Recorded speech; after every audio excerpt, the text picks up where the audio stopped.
Mark Pope and the Kentucky Wildcats are heading to Indianapolis for the Sweet 16. They take down the Illinois Fighting Illini in the round of 32. One of the more fun ball games that I've seen in a while. And the buzz in Lexington right now is absolutely through the roof. We're going to talk about this game, talk about what it means to this program and what Mark Pope has done on today's episode of the Wildcats Today Podcast. I'm your host, Andrew Stefaniak, publisher over at Kentucky Wildcats on SI. Joined, as always, by Carson Nash. Carson, we've been texting in our group chat with all of our buddies, and we said it a minute ago. When was the last time you were in this good of a mood on a Monday? I think probably I can't even remember. At the Monday when we won the national championship. There you go. That's a good point. That's fair. I'll take it. I'm going to go with never, personally, because this is just a great – I mean, I'm on cloud nine. I'm like Ferris Bueller underwear sliding through the house. Vibes are high right now. Vibes are very high. And Carson, the Illinois fans, or is it Illinois? I'm just kidding. But, we like to pronounce things wrong here on the Wildcats Today podcast. The Illinois fans, they came in the comments, and we're not saying they were wrong, but they were talking a lot about our pronunciations of Yakachonis and some of these other players. You know what I can pronounce, Carson? What? What is that? Cancun. And that's where their players are heading because they will not be moving on in the NCAA tournament. So go kick rocks on that one. But I like good basketball team. We're obviously going to poke fun because that's what we do here. But good team. I think Brad Underwood's a really good basketball coach. I've thought that for a while. So hopefully they figure it out in their future. Carson, what led to this victory for the Cats? Because I have my answer, and I'm sure ours will be the same. Yeah, like you said, we can now pronounce Yakachonis. But I think he led to our success with 6 turnovers. Mm-hmm. But actually, I'm joking around. But I think our defense, on-ball pressure, Lamont Butler, how good was he? I mean, how good was Lamont Butler? I think it started and ended there. A team that we haven't forced many turnovers this season, and being able to force that many turnovers against Illinois is pretty incredible. So I thought their dribbling was going to be sort of an issue for them going into the game, and that clearly showed. Yeah. I'm in agreement with you on that. I think that Lamont was incredible in this game.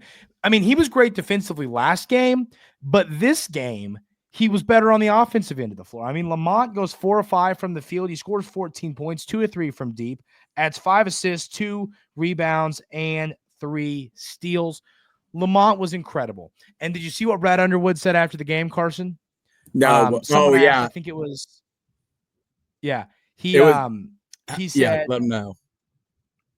Brad Underwood said, he was asked, how deep is Kentucky going to go in the NCAA tournament? To which he responded, as deep as Lamont Butler takes him. And I think that speaks volumes. Yeah. I mean, he's our guard. He's our leader. He's our veteran. He's the function that makes the train move, right? So I think him getting back to, I don't even think he's probably 75% healthy. I mean, he's still going through it with his shoulders. So I think just him working himself back in there, continued communication on the defensive end with him being in there has improved. I mean, you saw it per Torvik. We're the second best defensive efficiency team left in the Sweet 16 so far. Mm-hmm. But I think that is pretty incredible and just the testament of how strong Lamont Butler is. Yeah. And we're not previewing Tennessee today, of course. We've got a long week of stuff. We'll figure out our plans. Maybe we'll do a live. There's a lot coming up this week, so we're not previewing Tennessee today. We'll get to that. This is more talking about Illinois. But yeah, I thought Lamont was incredible. But at the end of the day, Lamont's not in the corner because someone was incredible-lier, and that was Kobe Brea. Kobe Brea was absolutely dominant in this basketball game. Like I said, he went on a personal 10-0 run. Where he had that one move where he stopped and number 4 just went flying. He loves to make people fly by. That's like the Kobe Brea signature. And I mean, he's just incredible in this basketball game. Kobe Brea scores 23 points, shooting 62% from the field, 10 of 16, 3 of 8 from deep. Also adds 6 rebounds, an assist, and a steal to the stat sheet. So he's doing a little bit more on top of just scoring. I mean, we've talked about it. You're going to pretty consistently get, 10-ish points from Lamont and 10-ish points from Amari. You're going to get, Carr actually kind of had an off day. He still helped on the boards and all that, but only scored 4 points. You get 15 from Otega. I really liked the last point he scored because, that was may or may not have cashed a parlay for Jaboy. But Kobe's the X factor because we've said this. He can have his bad games where he scores 4 points, and he can have his great games where he scores in the mid to upper 20s. And he scored 23 points, sending Kentucky to her first Sweet 16 since COVID, which is absurd. 2019. Yeah. 6 years. I mean, Kobe was super, super impressive. 10 straight points at one point in the game. Shout out to Underwood for continuing to do drop coverages because that was a great idea. Yeah. Thank you. Thank you. And it was really, like we said before, like you just got done saying, Kobe, like I said, if he can get to 20 points in all these games, there's no way like we can lose. I think he is the guy that is the reason why if we make a Final Four, he will be the guy that we look back on and say, man, he got hot. He had a great run in March. He has that little the Aaron Harrison tendency, right? Mm-hmm. He's going to make some big shots. So Kobe, heck of a game out of him. I thought, like you brought up, I thought Carr, as I know his stats didn't show it, but I thought he played a pretty good game, especially defensively. I thought he was good. You saw our boy Colin Chandler hitting logo threes again. He's starting to become really good. I mean, I could see a breakout in his future clearly. So that's exciting. And it sounds like Colin Chandler, I believe, is it his fiance? Who bought a house? His fiance bought a house? His fiance. She moved to Lexington. It sounds like Colin Chandler has nowhere to go anytime soon, which is great to hear. Because once again, I'm bought in on the future of Colin Chandler. I mean, you can see it. It was there defensively. And now if he starts shooting the ball well, oh boy, oh golly. You know what I loved? This is an interesting thing I loved about this stat sheet, Carson Nash. And that is we scored 20 bench points. And it was 4, 5, 5, 6. I don't know why, but I love that. I think getting a little bit from everybody.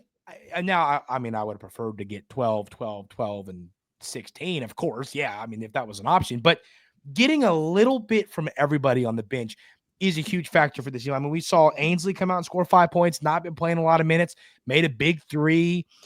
Trenton Noah had 4 points in this game, got fouled on that three. And I was just really impressed with our bench players this game. And I mean, nobody scored double digits, but they played their roles. They did what we needed to do. And these guys played less minutes. I mean, Brandon only played 14 minutes.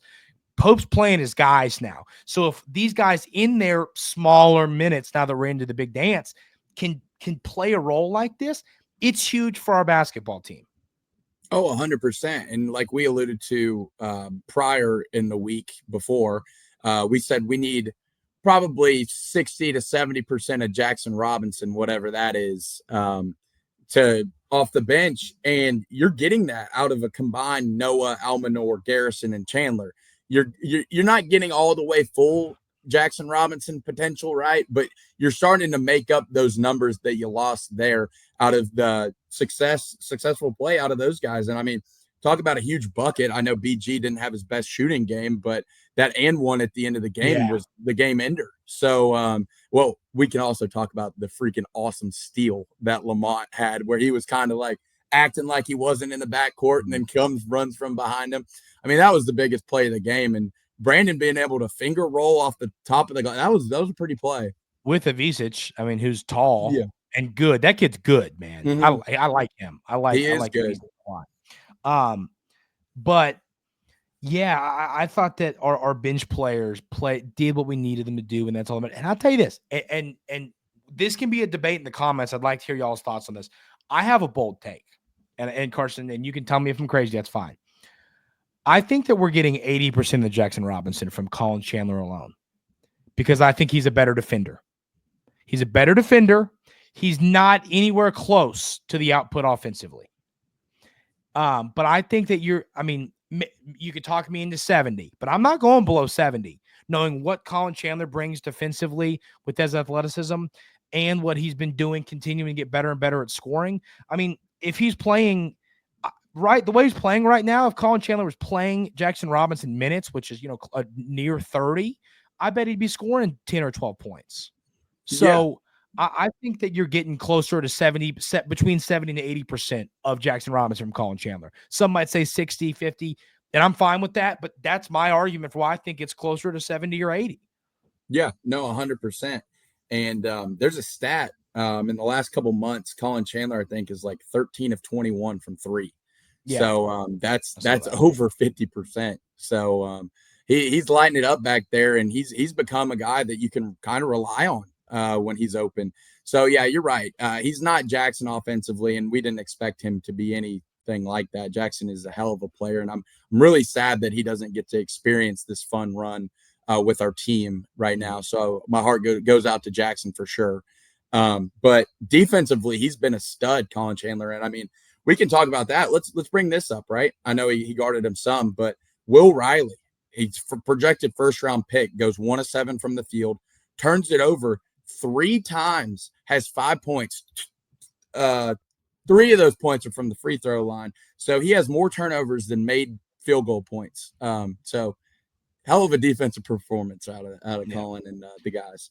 I'm with you on that. And what about Oway? Let's talk about Oway, because you know what? It was a quiet Oway day because he only played 6 minutes in the first half, right? If he plays 20, you know what I mean? If he played 25 minutes, he probably plays closer to 32, if not more. He probably scores 20 points. Let's be realistic. But he had, was it 4 points at the half? I believe it was. Yeah, he was struggling. Well, not struggling. He got in foul trouble, but it was either 2 or 4 points at the half, and he finished with 15. So he either scored 13 or 11 in the second half. I mean, he just finds a way to be a second half killer for us. That's not the first time he's done that. Been a lot better in the second half. It's been a common theme for him, which is why if you were an Otega Oway 15-plus points better like I was last night, you were probably stressed out at halftime. But he found a way. Might have been with a free throw with 9 seconds left, but damn it, he found a way. Well, yeah, I was talking to Trev. I was talking to Trev during the game, and I was like, yeah, Otega not doing well at half, in foul trouble, whatever. And I'm like, he's definitely going to go off in the second half. I mean, how many times have we seen it this year where he ends the first half with like 2 points, 4 points, 0 points, and he ends up with 28? Like, it's unreal. Otega Oway is the truth. I mean, that dude can get to the rim at will. I mean, you saw Pope. There was a big play where it was later in the game, and he drew up a cut. It was a roll to the basket. We've done it we did it twice in the game, and he just gets downhill so hard that he's either getting fouled or he's making a layup, one of the two. And that play is so unguardable. Yeah, I'm with you. I want to talk big picture on Mark Pope and what he's done, Carson. Do you have any other thoughts on this game before we kind of move on to that conversation? No, I thought this was a huge win, not just for this season, but for our program as a whole. I think this is officially Mark Pope, I feel like, has officially overachieved with this team. I feel like he has shown that he is capable of leading the University of Kentucky to great success. So huge win for our program, huge wins for our fans, huge win for Mark Pope.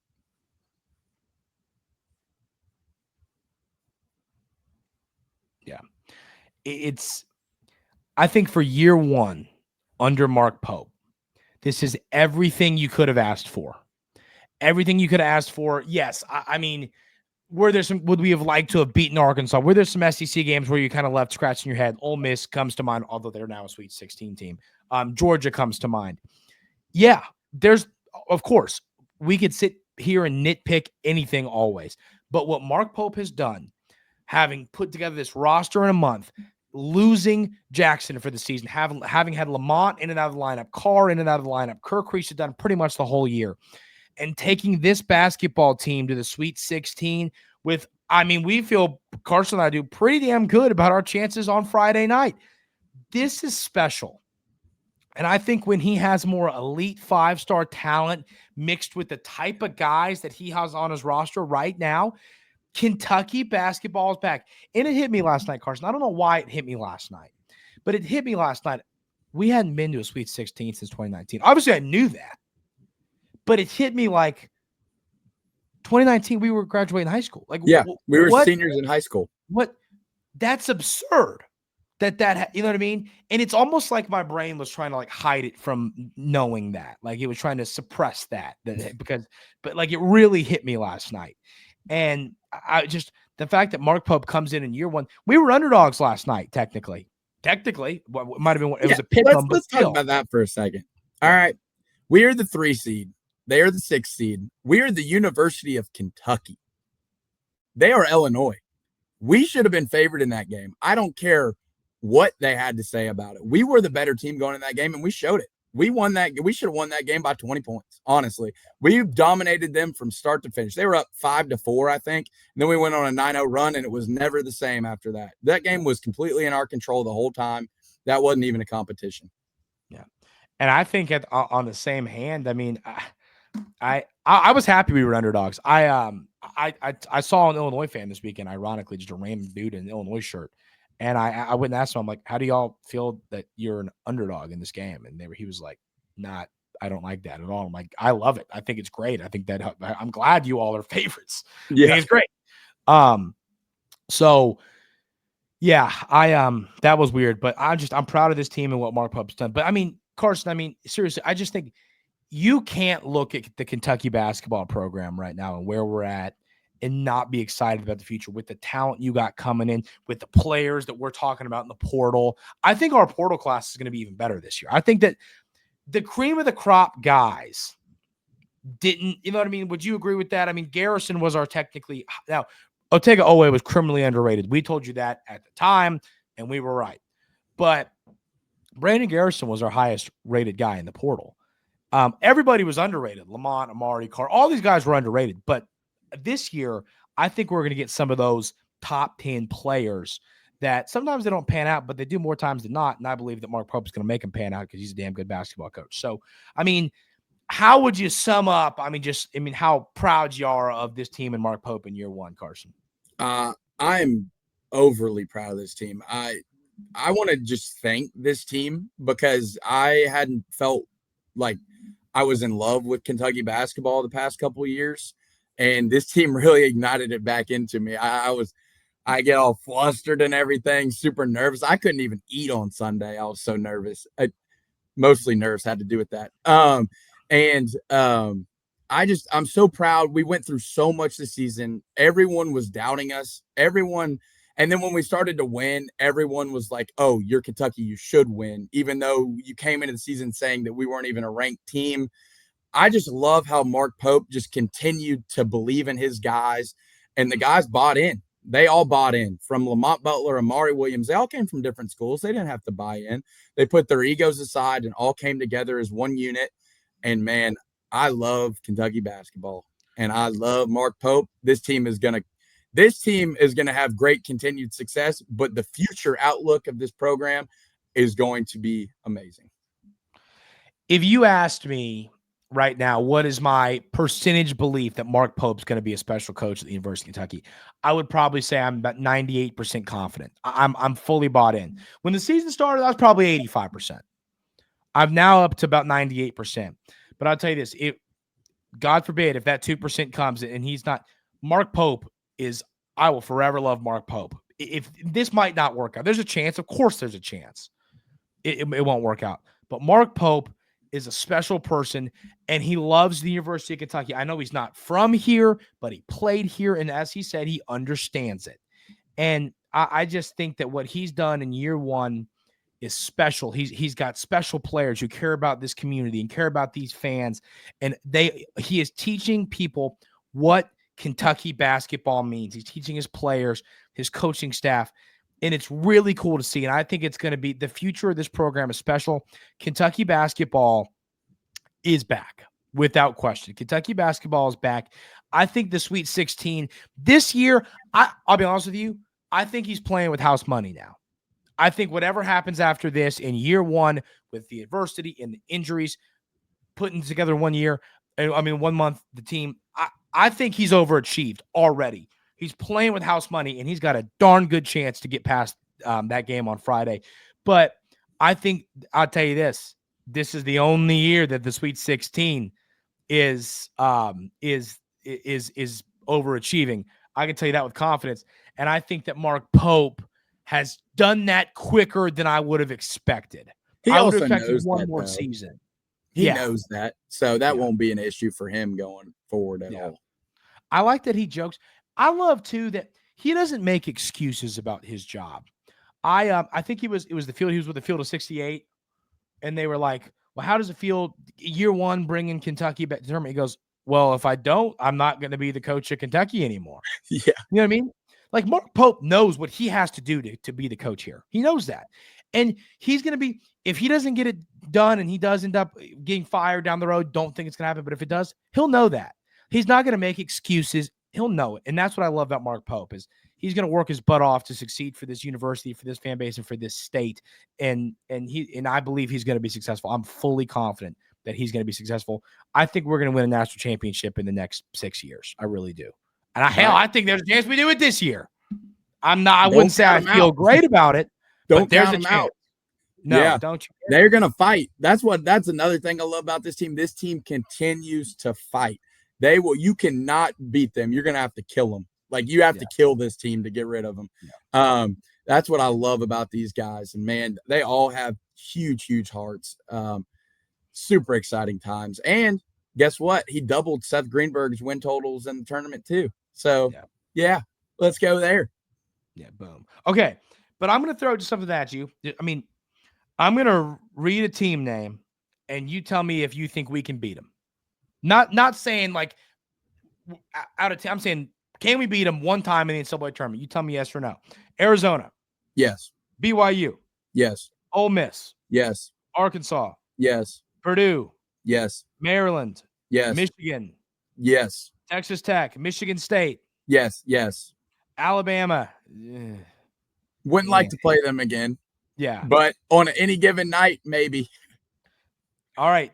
Tennessee. I think here's my take. I think teams that have a high octane offense are more of a trouble for us than teams with a great defense. I agree. Because I feel like our offense is almost like good defense proof in essence.